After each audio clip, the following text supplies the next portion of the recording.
So, bali, mula po dito sa Petron Gasoline Station, walking distance lang po yung bahay ko, nandun. So, dito ako mag-start papunta dun sa property para alam po natin yung distance. Tara guys! Yan.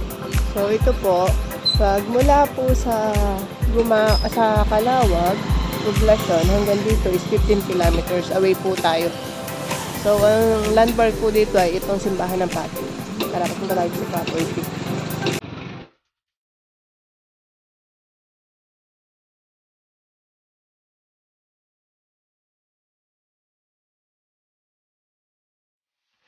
Hi, I'm Jay, your trusted site locator. So, bali nandito pa rin po ako sa Upper Calawag, kung saan nilolocate ko po naman yung 1.3 hectares na 2 title po siya. Bali, Cloa po yung title nila tatay. Pinabebenta na po sa akin nila tatay, gagamitin po nila for medication. So, mula po dun sa Calawag, Quezon, sa Palengke po hanggang dito, ay almost 29 kilometers away po tayo. Bali, cemented and rough road po yung dadaanan. So, bali si tatay po yung mismong may-ari at nasa titulo. Bali, Cloa po yung title nila. Magkapatid po sila na nagbebenta ng lupa. Kaya po, yung kay tatay ay 7.3 something, 7,336,000 square meter. At dun po sa kapatid niya, ay kadikit din po ng lupa niya, ay 6,000 mahigit. O, kaya po, total of 1.3 hectares po yung bibenta nilang lupa. So, binebenta lang po nila tatay ng 900,000 pesos po, yung dalawang yun, para magamit po nila for medication. Opo. So, samahan niyo po ako. I-check po natin yung property nila. Po doon sa National Highway, may simbahan hanggang dito po, ay almost 16 kilometers away po tayo. So, ito po ay papasok doon sa property. Pasok naman ang motor, ano tay? Pasok naman po, ito po yung pinaka... pasok po ang kotse. Bali, sa inyo rin to halos tatay, ano? Itong daan na ito. Kaya po sa right of way, wala po tayong problema. Dahil sa kanila din po ito. So, yung pong lote nila na 1.3, sabi po sa akin nila tatay, ay neto na po. Ano tay? Wala akong gasto, sila na ang gagastos. Opo. So, bali ang gusto po mangyari ni tatay dun sa presyo na yon ay sagot nila pong makakabili lahat ng gastos. Neto na po nilang magkapatid yun dahil gagamitin nga po nila yung pera for medication. So, ayan po. Tingnan sa nila yung akin siguro ano. Matao po, ayan. Para at least aware po yung... May ebidensya na gagamitin ko yan. Oo, para po at least aware po sila tatay, aware po yung makakabili. Kasi ko rito, 30 mil na eh. Sa pagpapacheck. Nabalik na ako sa rack. So, ayan po. Kaya po malinaw na neto po sila. Wala na daw pong babawasin. Sagot na po ng makakabili ang pagpapatransfer at lahat po ng babayaran. Dahil ay gamit na gamit po nila yung pera, kaya po nila binebenta yung kanilang property. So, iikutin ko po para po makita nyo yung loob ng property nila. Bali, ang right of way naman po ay may assurance na dahil sa kanila rin po ito. Dun sa itong madadaanang ito, kaya po tayo walang problema sa kalsada para sa 4 wheels.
Tatay. Ayan. Siya na po ang nagsasabi. Kaya po Oho. Kaya ito po ay sobrang mura lang na binebenta ni tatay. At mabilis ang bentahan lang po. Dahil yung iba daw pong ahente na nag-ano din ay ginagawang milyon-milyon ang presyo ng kanyang lupa. Kaya hindi daw po mabili.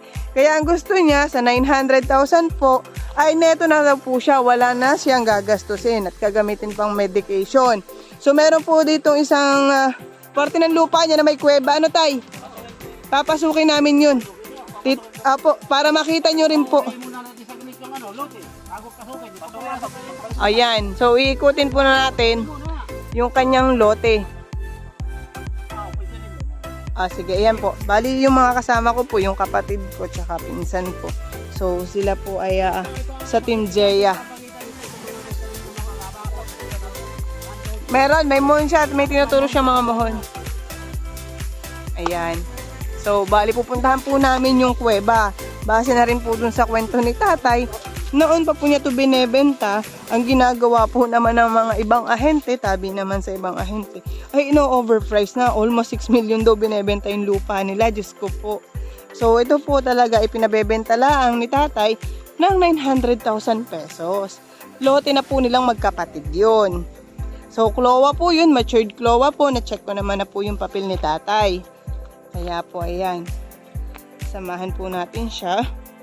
Sana po ay mabili agad ito para naman po may magamit din agad si tatay na pampacheck up ng kanyang mata. Sobrang dami pong puno nito. At saka pati po ang kagandahan ay flatland. Oh, kitang-kita nyo po. May, hindi pa man gano'ng kataas yung puno ng nyug. May mga bagong tanim na po si tatay.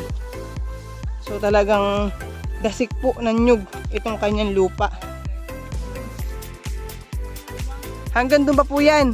Halos kapantayan po talaga ang lupa nyo tayo. Ano? Puto ng punong-puno ng nyug. Doon naman tayo sa may kuweba tayo para makita nila yung kuweba. Opo. Papakita natin yung kuweba sa kanila. Ayun. So, bali man yun. Dito na tayo. Iikuti na po namin yung kanyang property. So ayan po. Bali medyo masuka lang po at si tatay hindi na masyado makapagtabas gawa no kanyang mata. Kaya ito, ipawalin mo mga kasi niya na daw kalikasan ng mga. Ay, kaya po hindi. Oho, bawal galawin yung kahoy. Ano po? So, iniingatan po itong mga kagubatan para at least yung mga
glamping.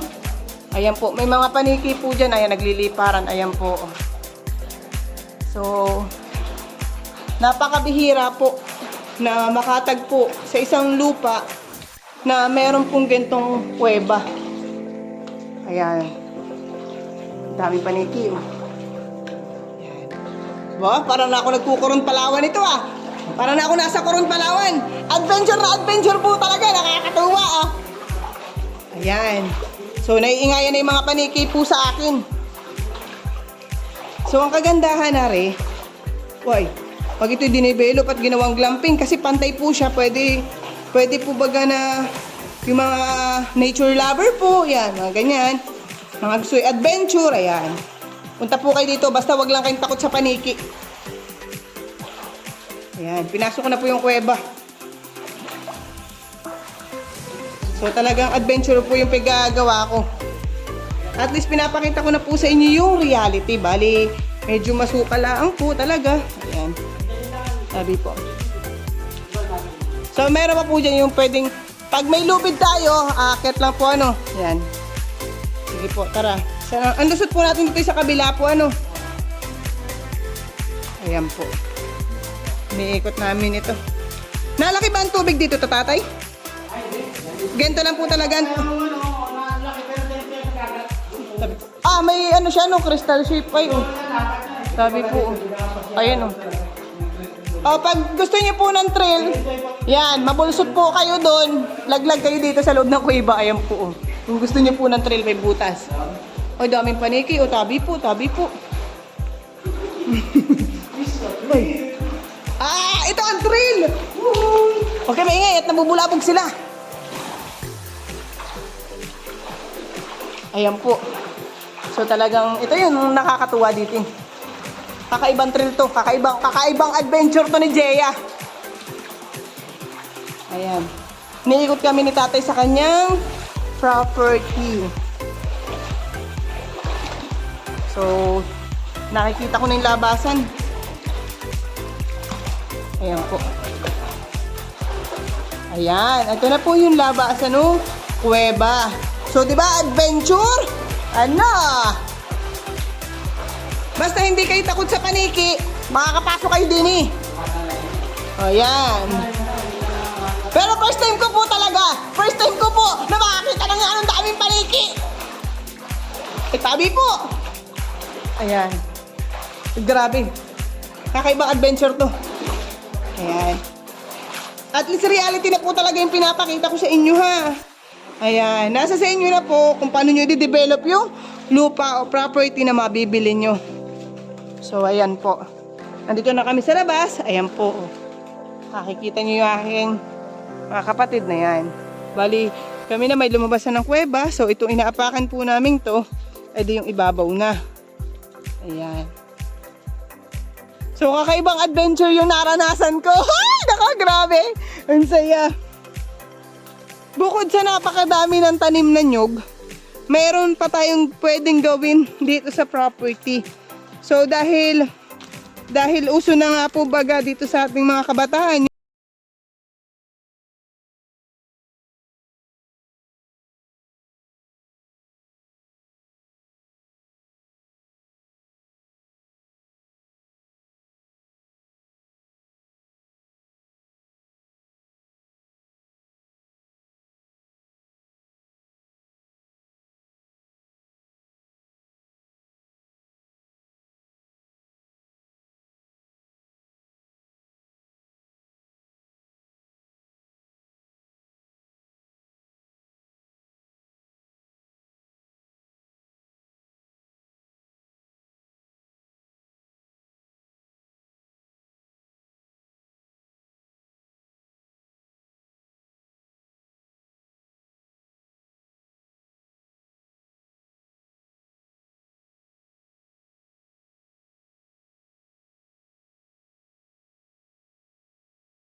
Diyos. At laging tatandaan, don't wait to buy real estate.